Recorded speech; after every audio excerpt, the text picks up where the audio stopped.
All right, let's talk about something that drives every single trader crazy at some point: technical indicators. We're going to cut through all that noise and help you transform that feeling of confusion into a really clear, confident trading strategy. So let's just dive right in. I mean, does this look familiar to you?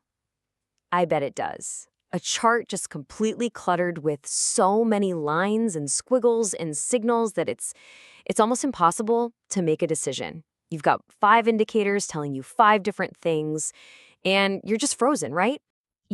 There's a name for this. It's a classic trap called indicator overload, and it leads straight to something even worse: analysis paralysis. It's this weird paradox where the more information you have, the harder it is to actually pull the trigger. But the solution isn't to add another magic indicator, it's to simplify. It's about building a smarter system. So let's build that system right now. We're going to focus on a core toolkit of just four. That's right, four essential indicators. This little set right here can handle probably 90% of any situation the market throws at you. This is your new toolkit. First up, the absolute foundation, the moving average.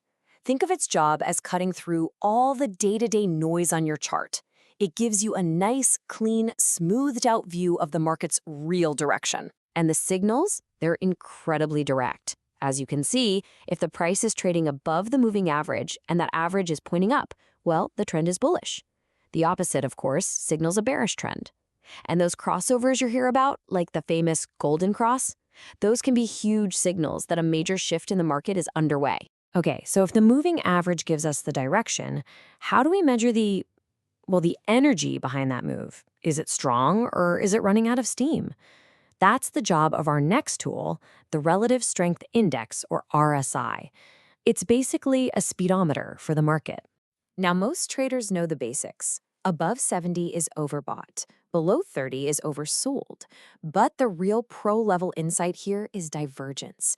This is when the price hits a brand new high, but the RSI fails to do the same. It makes a lower high. That is a massive warning sign that the trend's momentum might be fading. Now let's look at the MACD. I like to think of this as a kind of hybrid indicator. It's really cleverly designed to give you the best of both worlds. It's part trend following and it's part momentum, all wrapped into one tool. With the MACD, it's all about the relationship between the lines. A classic buy signal, for example, is when that faster MACD line crosses above the slower signal line. And that histogram you see?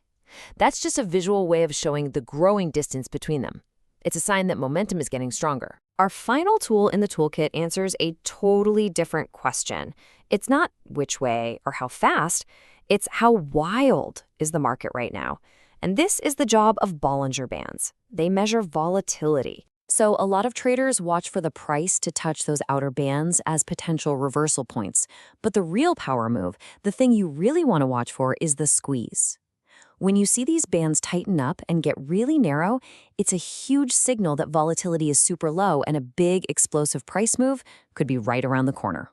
Okay, so you have the four core tools, but knowing how a hammer works doesn't exactly make you a master carpenter. The real secret, the thing that changes everything, is having a framework for how to use these tools together. And this right here is the aha moment. It's not about finding some secret hidden indicator nobody knows about. It's about building a simple, robust system for using the ones you've already taken the time to master. The foundation of that system is what I call the three-category rule. It's simple. Each indicator on your chart needs to have a unique job. So for example, you use one indicator for trend, like a moving average, then you add another one for momentum, like the RSI or MACD. Using three different momentum indicators is just redundant. It's like asking three people for the same opinion. It just adds noise. So these are your rules of engagement. First, the confluence principle. You always wait for at least two of your indicators to agree and give you the same signal. Second, the contradiction protocol. What if they conflict? Well, the tiebreaker is always the price itself. And most importantly, the simplicity mandate. Never use more than three indicators on your chart at one time. Ever. Now that we've got the tools and the framework, let's talk about the final piece of this puzzle. And honestly, it's the most important one. It's your mindset. This is what will truly elevate your entire approach to trading. The difference between good habits and bad habits here is, well, it's night and day. A professional trader always starts with the price action first. They use a few complementary indicators only for confirmation. The amateur mistake is doing the exact opposite. They pile on the indicators, they ignore what the price is actually doing, and they just wait for one magic signal to tell them what to do. And really, all of this comes down to one crucial final mental shift. I want you to really let this analogy sink in. Think about it. A doctor examines the patient first, right? That's you analyzing the price action on the chart. Then, and only then, do they order medical tests to confirm what they already suspect. Your indicators are those tests. They exist to confirm your analysis, not to give you the initial diagnosis. It's so important to remember what these tools actually are. They're just mathematical formulas based on past price data. By their very definition, they are lagging. They aren't crystal balls trying to predict the future. They are simply a review of what has already happened to help you make a more informed guess about what might happen next. So I'll leave you with this question to really think about. When you look at your charts, are your indicators serving as a checklist to confirm a trading plan you already developed based on price? Or are you just staring at them, hoping that they'll create a plan for you? The answer to that question is going to define your entire journey as a trader.